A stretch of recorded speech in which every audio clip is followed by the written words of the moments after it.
তুমি কি জানো, এই পৃথিবীর বাইরেও এমন কিছু সৃষ্টি আছে যাদের চোখে দেখা যায় না, কিন্তু তারা সব সময় আমাদের চারপাশেই থাকে।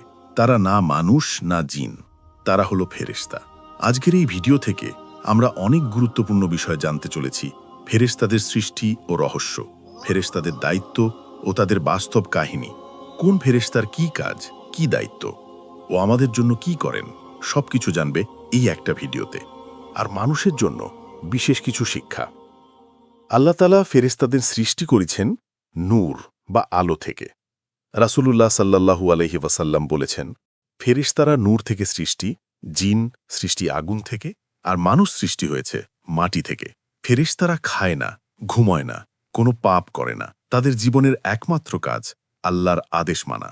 আল্লাহ তাআলা অসংখ্য ফেরেশতা সৃষ্টি করেছেন।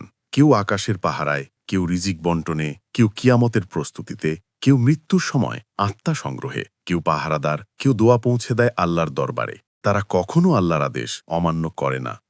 এক, জিব্রাইল আলাইহিসসালাম, আল্লাহর বার্তাবাহক, আল্লাহর সবচেয়ে প্রিয় ফেরেশতা। জিব্রাইল আলাইহিসসালাম পৃথিবীতে এনেছেন ওহী, যে ওহী পরিবর্তন করেছে মানব ইতিহাস। তিনি রাসূল সাল্লাল্লাহু আলাইহি ওয়াসাল্লামের কাছে কুরআনের প্রতিটি আয়াত পৌঁছে দিতেন। কখনো মানুষের রূপে এসে, কখনো আলোর স্রোতে, কখনো যুদ্ধক্ষেত্রে তিনি মুমিনদের সাহায্য করেছেন, যেমন বদর যুদ্ধে, যেখানে ফেরেশতারা নেমে এসেছিল মুমিনদের পাশে দাঁড়াতে। কল্পনা করুন, এক বিশাল মরুভূমি, আকাশে ঝড়ের শব্দ, আর সেই মুহূর্তে আল্লাহর সৈন্যরা নেমে আসছে আলোর গতি নিয়ে। জিব্রাইল আলাইহিসসালাম ছিলেন সেই সেনাবাহিনীর প্রধান। এমনই ছিল তার শক্তি ও মর্যাদা। ২. আজরাইল আলাইহিসসালাম, মৃত্যুর ফেরেশতা। তিনি মানুষের আত্মা সংগ্রহ করেন, কখনো কোমলভাবে, কখনো কঠিনভাবে। রাসূল সাল্লাল্লাহু আলাইহি ওয়াসাল্লাম বলেছেন, যখন কোনো মুমিনের মৃত্যু হয়, ফেরেশতারা এসে তার আত্মাকে এমনভাবে বের করেন যেমন পানির ফোঁটা গ্লাস থেকে বের হয়, আর কাফেরের আত্মা এমনভাবে টানা হয় যেন কাঁটার ঝোপ থেকে মাংস ছিঁড়ে নেওয়া হচ্ছে। এই ভয়ঙ্কর মুহূর্তেও আজরাইল আলাইহিসসালাম আল্লাহর আদেশ মানেন নিখুঁতভাবে।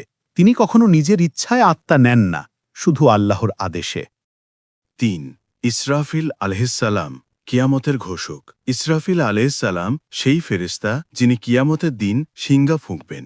হাজার হাজার বছর ধরে তিনি সেই শিঙ্গা হাতে দাঁড়িয়ে আছেন, শুধু আল্লাহর এক নির্দেশের অপেক্ষায়। যেদিন সেই নির্দেশ আসবে, তখন পৃথিবীর সব প্রাণী মারা যাবে। আবার দ্বিতীয়বার ফুঁক দেওয়ার পর সবাই জীবিত হবে পুনরায়। একবার ভাবুন, তিনি কত সহনশীল, কত ধৈর্য ধরে অপেক্ষা করছেন। এক কাজের জন্য সৃষ্টি হয়েছেন, আর হাজার বছর ধরে দাঁড়িয়ে আছেন কিয়ামতের দিনের অপেক্ষায়। ৪. ২ রেকর্ডকারী ফেরেশতা, কিরামান কাতিবিন। আমাদের প্রত্যেকের সঙ্গে আছে ২ ফেরেশতা। ডান দিকে একজন ভালো কাজ লেখেন, বাম দিকে একজন খারাপ কাজ লেখেন। কারো উপকার করলেন, সেটা ডান দিকের ফেরেশতা লিখে ফেললেন। আপনি কারো কষ্ট দিলেন, সেটা বাম দিকের ফেরেশতা লিখে রাখলেন। এই রেকর্ডই হবে কিয়ামতের দিনে আপনার হিসাবের খাতা। ৫. রিদওয়ান আলাইহিসসালাম, জান্নাতের দায়িত্বপ্রাপ্ত ফেরেশতা। রিদওয়ান আলাইহিসসালাম জান্নাতের দরজা ও নিরাপত্তার দায়িত্বে মূল ফেরেশতা। তিনি জান্নাতের সৌন্দর্য, শান্তি ও আল্লাহর প্রতিশ্রুত নেয়ামতগুলো তত্ত্বাবধান করেন। মুমিনরা জান্নাতে প্রবেশ করলে তিনি তাদেরকে সালাম ও স্বাগতম জানাবেন। হাদিসে বর্ণিত আছে, জান্নাতের দরজাগুলো বিশাল, আর সেগুলো রিদওয়ান আলাইহিসসালামের দায়িত্বের অন্তর্ভুক্ত। ৬. মালেক আলাইহিসসালাম, জাহান্নামের দায়িত্বে। মালেক আলাইহিসসালাম হলেন জাহান্নামের প্রধান রক্ষক ও দায়িত্বপ্রাপ্ত ফেরেশতা। তিনি আল্লাহর হুকুমে জাহান্নামের শাস্তি কার্যকর করেন এবং কঠোর স্বভাবের হিসাবে বর্মিত। হাদিসে আসে, জাহান্নামের আগুনের উত্তাপ ও কঠোরতার সামনে মালেক আলাইহিসসালাম কখনো হাসেন না। কফিররা যখন তাকে ডাকবে, হে মালেক, আমাদের জন্য তোমার রবকে বলো, তখন তিনি আল্লাহর হুকুম অনুযায়ী উত্তর দেবেন। ৭. মুনকার ও নাকির আলাইহিসসালাম, কবরের প্রশ্নকারী ২ ফেরেশতা। মুনকার ও নাকির আলাইহিসসালাম দুইজন এমন ফেরেশতা যারা মানুষ মৃত্যুর পর কবরের পরীক্ষা নেন। মানুষ দাফন হবার পর তারা এসে জিজ্ঞেস করেন, তোমার রব কে, তোমার দিন কি, তোমার নবী কে? মুমিন সহজে উত্তর দিতে পারে, আর কাফির ও মুনাফিক ভড়কে যায়, উত্তর দিতে পারে না। তাদের চেহারা ভয়ঙ্কর, গম্ভীর, এবং আল্লাহর হুকুমে তারা কবরের প্রথম পরীক্ষা নেন। ৮. মিকাইল আলাইহিসসালাম, বৃষ্টি, রিজিক ও প্রকৃতির ব্যবস্থাপনার ফেরেশতা। মিকাইল আলাইহিসসালাম আল্লাহর নিযুক্ত সেই মহামান্য ফেরেশতা, যিনি পৃথিবীর বৃষ্টি, বাতাস, মেঘ, ঋতু ও প্রকৃতির ভারসাম্য পরিচালনা করেন। তিনি আল্লাহর নির্দেশে ফসলের বৃদ্ধি, জীবের রিজিক ও পৃথিবীর জায়গায় জায়গায় বরকতের বন্টন তদারকি করেন। হাদিসে বর্ণিত আছে, মিখাইল আলাইহিসসালাম অত্যন্ত কোমল ও রহমতপূর্ণ। তিনি কখনো হাসেন না, কারণ জাহান্নামের ভয়াবহতা সবসময় মনে রাখেন।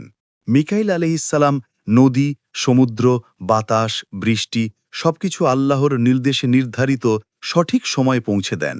তিনি শুধু প্রকৃতির ফেরেশতা নন, বরং মানুষের রিজিক ও জীবিকার দরজাগুলো খোলার দিকেও তার দায়িত্ব রয়েছে। পুরো সৃষ্টি যেখানে প্রকৃতির উপর নির্ভরশীল, মিকাইল আলাইহিসসালামের কাজ সেখানেই আল্লাহর রহমতের মতো ছড়িয়ে থাকে। ইসলামে ফেরেশতাদের মোট সংখ্যা নির্দিষ্ট করে বলা হয়নি। কোরআন ও হাদিস স্পষ্টভাবে জানায় ফেরেশতার সংখ্যা অসংখ্য। আল্লাহ যত ইচ্ছা তত সৃষ্টি করেছেন। তবে বিশেষ কিছু ফেরেশতার নাম ও দায়িত্ব আমরা জানলাম। ফেরেশতাদের উদ্দেশ্য ও আমাদের জন্য শিক্ষা। ফেরেশতাদের জীবন সম্পূর্ণভাবে আল্লাহর আদেশে বাঁধা। তারা কখনো আল্লাহর আদেশের বাইরে যায় না। তাদের একটাই উদ্দেশ্য, আল্লাহর নিখুঁত পরিকল্পনা বাস্তবায়ন করা। কোরআনে আল্লাহ বলেন, যারা তোমার প্রভুর নিকটে আছে, অর্থাৎ ফেরেশতারা, তারা তার ইবাদত করতে অহংকার করে না, বরং তাঁরই প্রশংসা করে এবং তার সামনেই সেজদায় লিপ্ত।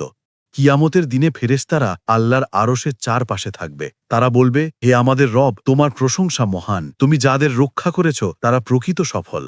আমাদের জন্য শিক্ষা: ১. সবসময় মনে রাখবেন, আপনি একা নন। আপনার প্রতিটি কাজ ফেরেশতারা দেখছে। ২. পবিত্র আমল, নামাজ, তওবা এগুলো ফেরেশতাদের আনন্দ দেয়। গুনাহ করলে তারা কষ্ট পায়, কিন্তু তওবা করলে তারা খুশি হয়। তারা আল্লাহর দুনিয়ার নিখুঁত ভারসাম্য রক্ষা করে। আমরা তাদের মতোই নিঃস্বার্থ হতে পারি। শেষে একটিই কথা, ফেরেশতারা আল্লাহর আলো থেকে সৃষ্ট। তাদের কাজ আল্লাহর আদেশ পালন, আর আমাদের কাজ সেই আল্লাহর আদেশ মেনে জীবনকে পবিত্র রাখা। যতদিন আপনি সৎ থাকবেন, নামাজে কান্না করবেন, তওবায় ফিরে আসবেন, ততদিন আপনার চারপাশে সেই অদৃশ্য ফেরেশতারা থাকবে যারা আপনাকে আল্লাহর দিকে ফিরিয়ে আনতে চায়। ভালো লেগে থাকলে লাইক দাও, কমেন্টে বলো তুমি কি ভাবো, আর এমন ইসলামিক ভিডিও পেতে দিন দুনিয়া চ্যানেলটা সাবস্ক্রাইব করে লেখো। আল্লাহ হাফেজ।